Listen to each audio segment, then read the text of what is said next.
it's such a collage of a musical because it was, again, based on truth, Isherwood's truth, that was then written into a book, that was then made into a play. I'm not a camera, that was then made into a musical. Right. And then originally, the MC was not in the book, didn't exist, but was created for the musical to kind of connect even this story. And then the film was made, and Fosse only wanted the songs that were in the Cabaret club. So. Yeah. Brilliant. So then he wrote some more songs were written by Kander and Ebb for the film, and then the musical then, after the film came out, took some of the songs from the music. So it's become this amazing collage of a piece. You ever going to take it anywhere else? Or I know. Who knows, Pete? Who knows? Trying to get these scoops. I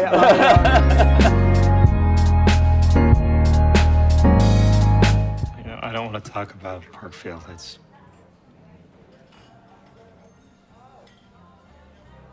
Why not?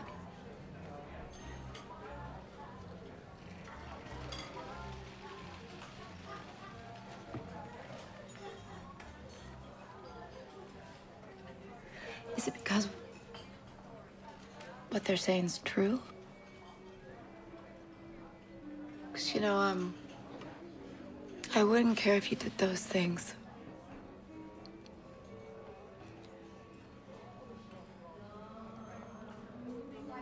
I mean, I could understand. You could explain.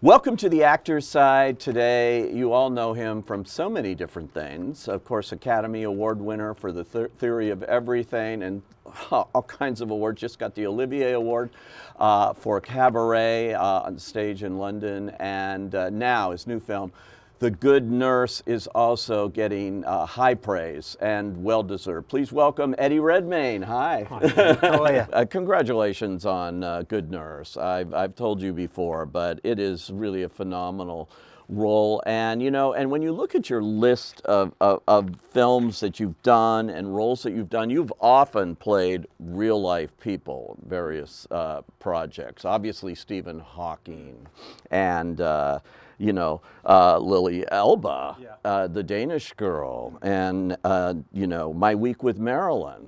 You go on and on. Tom Hayden, which I loved, A Trial of Chicago 7. It was my favorite film of that year. I put it #1. And playing all these, are you drawn to that in your career here, or is that just like the luck of the draw? I think there's an element of it that's kind of the luck of the draw, and perhaps I think particularly after playing Stephen Hawking, you sort of become known for doing that. It's not necessarily ever your intention.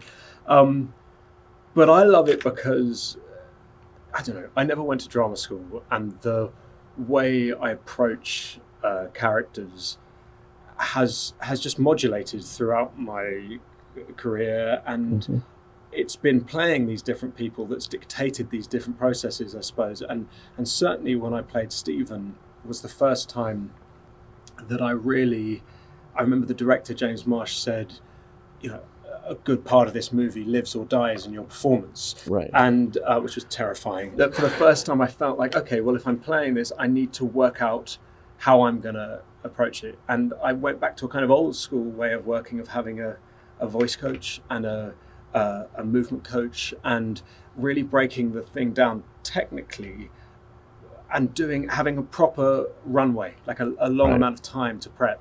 And what came from that was it sort of changed my process slightly. And ever since then, I've tried to similarly have time, which I know is like a massive luxury in what we do. But it's been helpful in dictating what a process is. But I find also when you're playing real people, it can vary depending on the director's take. So, for example, with Tom Hayden, I didn't look anything like Tom Hayden. No. Didn't have time for prosthetics, Aaron Sorkin was very much said to me, I don't want you to go and impersonate Tom Hayden. I want you to play the script and my version of. So, and similarly with Lily Elba, we were so many when we made The Danish Girl, so many different versions away from the truth. We were doing a book that was written by David Ebershoff, an adaptation of a book that was sort of based on Lily and Gerda's story. Right. So there was a remove there as well. But certainly with Theory of Everything and now with Charles Cullen, when you have all that information and resource to play someone real, it's kind of a real into the process. Yeah. Have you ever had one that you played real where they're on the set with you, where they're alive, or they're all like, because Tom Hayden had passed away several years ago? Yeah. I remember when we were doing Theory of Everything, we were doing this big scene at the Cambridge Balls, and there was gigantic fireworks going on, and then someone sort of whispered into my ear that Stephen was at the monitors, and I think, I sort of lost control of a few bodily functions. You won every award in the book, and the Academy Award. I remember that moment, Cate Blanchett excitedly opening the envelope. What's that like? I can't really remember it. I really can't. The bit that I remember most was, and then after the awards happen, you get shoveled straight into this gigantic journalist hall, where you're being asked questions, and it's really hard to feel present in the moment. And then you go to parties, but at the parties there are journalists and photographs and selfies, and it was only right at the end of the night, at about midnight, when a few of my close friends over the years came back in the car and corralled by my wife Hannah, and we all ended up in this extraordinary room at the Sunset Tower, which was our hotel room, and it overlooked Sunset Boulevard, and that was a wonderful moment of celebration, and we were all there as the sun rose on Sunset Boulevard, and it remains one of the kind of that was the moment that for an instant you could sort of take it all in, surrounded by people you loved. Oh, I love that. The romance of the City of Angels, the sun rising over Sunset Boulevard. It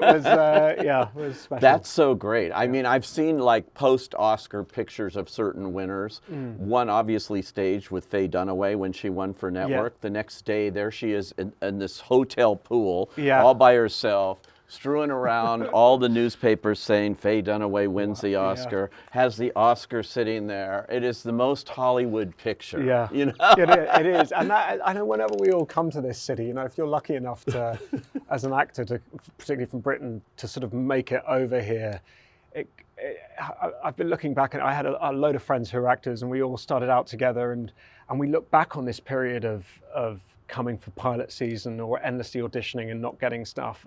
I look back on it with so much romance. At the time, it was really quite brutal and not nearly as romantic. Yeah. But there is something infectious about it. It's sort of it filled with highs and lows and all of that drama. And now, The Good Nurse gives you an opportunity to play a role I haven't seen you play.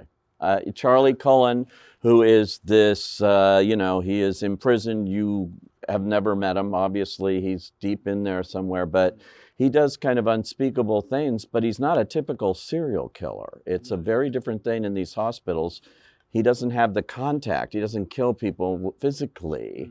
He does it through other methods. But why did that appeal to you, to go and play and try to get into the mind of this guy, which is still an enigma even after seeing the movie?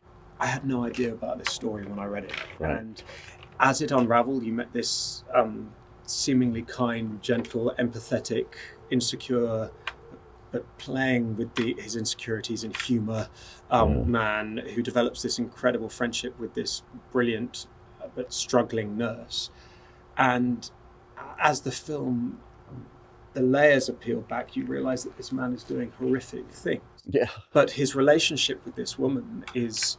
So somehow, the film, it defied definition in my mind. On the one hand, it was this unique hero's, sort of real-life superhero story of Amy Lochran, the character that Jessica Chastain plays. And on the other hand, it was this exposing of the failings of a system. And at this moment in the world in which systems are often come from a good place and are trying to do good things, as they become dehumanized, as people become kind of cogs in the machine, we lose a sense of the individual, and sometimes corruption can happen within that. Corruption within the hospital system, in one of those things we trust in, or we have to trust in. This movie kind of lifts that veil. It does, and it was. I found the fact that the film could juggle all of these things, and also present this man who, according to the real Amy Lochran, who was a massive part of the making of this film, and she really described to me how he was two different human beings. This was a man who was kind, empathetic, self-deprecating, and then she met twice a serial killer, a completely different human being who was arrogant and narcissistic, and so really what it was interesting for Jessica and I was playing the truth of the friendship, really investing in that. And you do it so well because you just described two parts of him, but as an actor, it's very difficult, and particularly it's methodically told, but we have to watch you and believe you as her friend before we know where he's going, and you have to play that in different ways.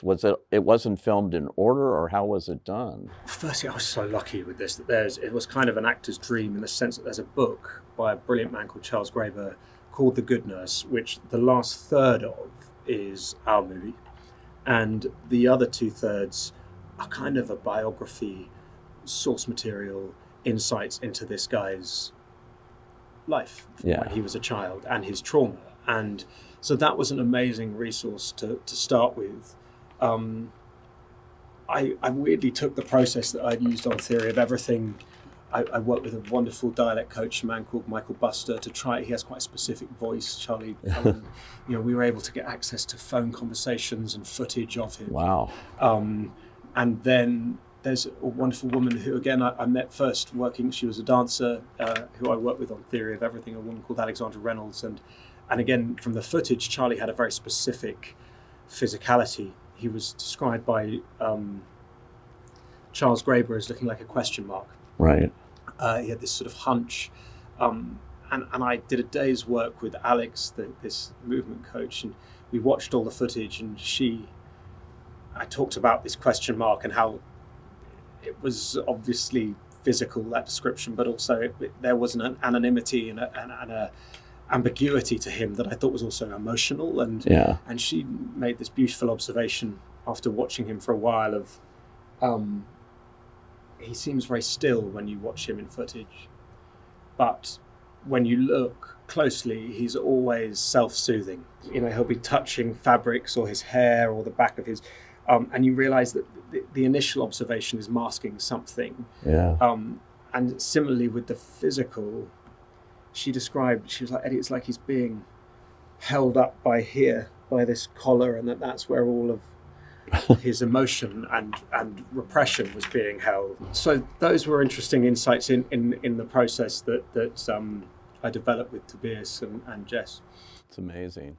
I have to ask you one thing before we go, which is about the Danish girl. That it was so brilliantly done, and I remember talking to you about that at the time too. And there was so much care that went into telling that story, the transgender side of it as well. And do you think it could be done now? I mean, the way the business is changing and the way people are talking about now, that some actors need to be that person in some ways to play it. It seems like the business is changing. Yeah, I think that it has changed, and I think that you could make the Danish girl now, but it would be a trans actor or playing the part. I think it's such an interesting discussion, and one that about who plays what now. On the one hand, I believe in freedom of artistic expression and that actors should be able to play everything and anything. On the other hand, there are communities, marginalized communities, that have not had a seat at the table in our industry for a long time, and I feel like until there is more of an equilibrium there, that there are certain parts I shouldn't be playing. It's what those parts are is a question that I kind of wrestle with if a script comes now, like on a one-to-one basis. But I find it's an interesting and important moment. But I don't have any kind of set rules about what you can or can't do. What you know, some of the trans people who, you know, criticised the movie said is when the trans community are so misunderstood, Right.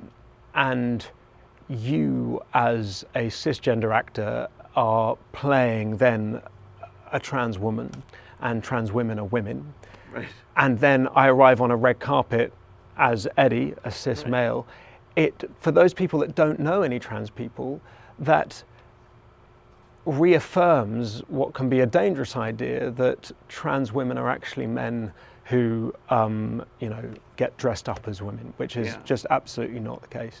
And so I understand that argument, and I think it's really, it's right. So Was it your first professional job playing viola? And it was. In 12th My first professional job was playing viola opposite Mark Rylance playing Olivia in 12th Night. I was at an all-boys school, so I did start playing lots of women. But the point I go back to, and lots of my trans friends, actor friends, would not want to be restricted to playing trans characters either. But the point that's important is until there is more of a level playing field. It's the same in journalism. You never see, there's a big discussion about trans people now, but it's very, very rare that you see a trans journalist talking about it or trans people interviewed about it. It's always, you know, so it's a complicated moment, but it is complicated. It's an interesting one, and as an actor, you know, I always wait to see what you're going to do next because it's always interesting. I didn't even mention Cabaret, for which you just blew up in London, taking that role on, you know, which is another role. It's kind of like Hamlet now, playing the MC. So many great it's such it's an extraordinary role, and also it's Cabaret.